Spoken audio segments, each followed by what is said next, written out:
We economic hitmen really have been the ones responsible for creating this first truly global empire. And we work many different ways.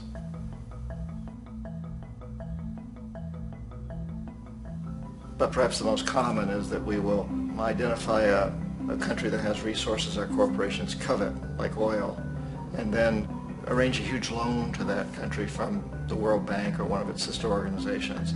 But the money never actually goes to the country. Instead, it goes to our big corporations to build infrastructure projects in that country, power plants, industrial parks, ports, things that benefit a few rich people in that country, in addition to our corporations, but really don't help the majority of the people at all. However, those people, the whole country is left holding a huge debt.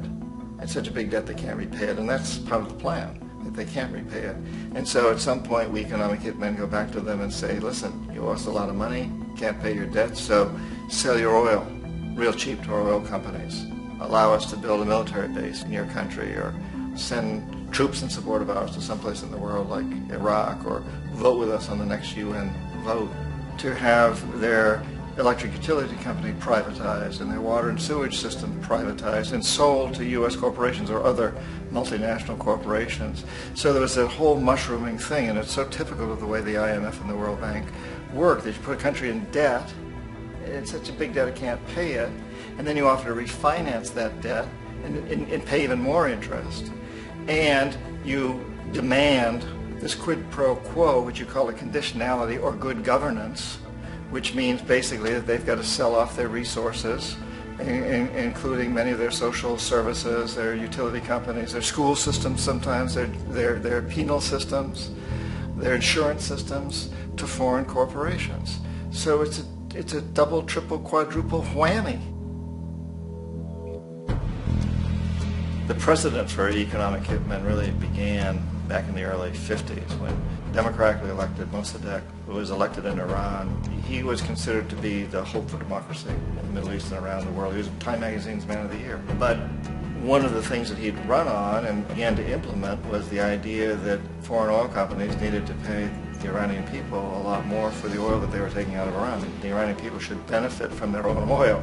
Strange policy. We didn't like that, of course. But we were afraid to do what we normally were doing, which was to send in the military. Instead, we sent in one CIA agent, Kermit Roosevelt, Teddy Roosevelt's relative. And Kermit went in with a few $1 million and was very, very effective and efficient. And in a short amount of time, he managed to get Mossadegh overthrown and brought in the Shah of Iran to replace him, who always was favorable to oil. And it was extremely effective. Mobs overflow Tehran. Army officers shout that Mossadegh has surrendered and his regime as virtual dictator of Iran is ended. Pictures of the Shah are paraded through the streets as sentiment reverses. The Shah is welcomed home. So back here in the United States, in Washington, people looked around and said, wow, that was easy and cheap.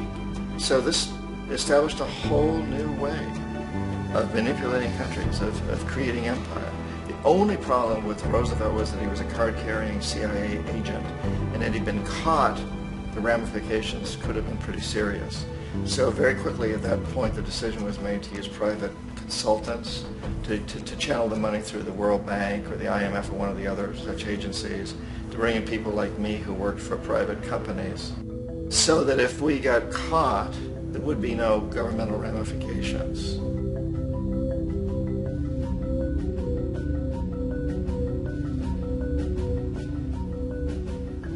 When Arbenz became president of Guatemala, the country was very much under the thumbs of United Fruit Company, the big international corporations. And Arbenz ran on this ticket that says, you know, we want to get the land back to the people.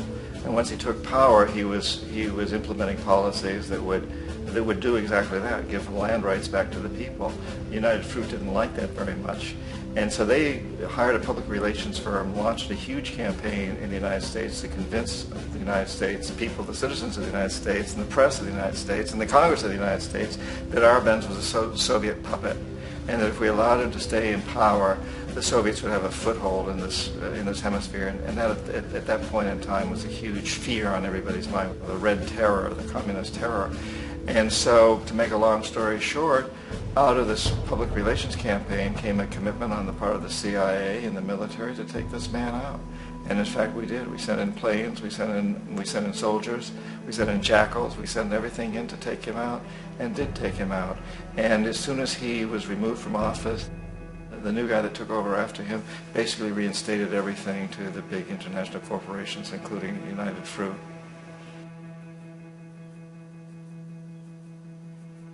Ecuador for many, many years had been ruled by pro-U.S. dictators, often relatively brutal.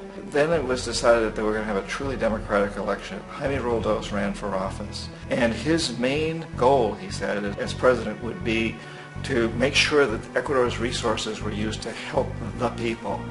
And he won, overwhelming, by more votes than anybody had ever won anything in Ecuador. And he began to implement these policies to make sure that the profits from oil went to help the people. Well, we didn't like that in the United States. I was sent down as one of several economic hitmen to change Roldos, to corrupt him, to bring him around, to let him know, okay, you can get very rich, you and your family, if you play our game, but if you continue to try to keep these policies you've promised, you're going to go. He wouldn't listen. He was assassinated. As soon as the plane crashed, the whole area was cordoned off. The only people allowed in were the U.S. military from a nearby base and some of the Ecuadorian military. When an investigation was launched, two of the key witnesses died in car accidents before they had a chance to testify.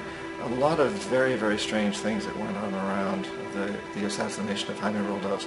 I, like most people who've really looked at this case, have absolutely no doubt that it was an assassination. And of course, in my position as an economic hitman, I was always expecting something to happen to Jaime, whether it be a coup or assassination, I wasn't sure, but that he would be taken down because he was not being corrupted. He would not allow himself to be corrupted the way we wanted to corrupt him.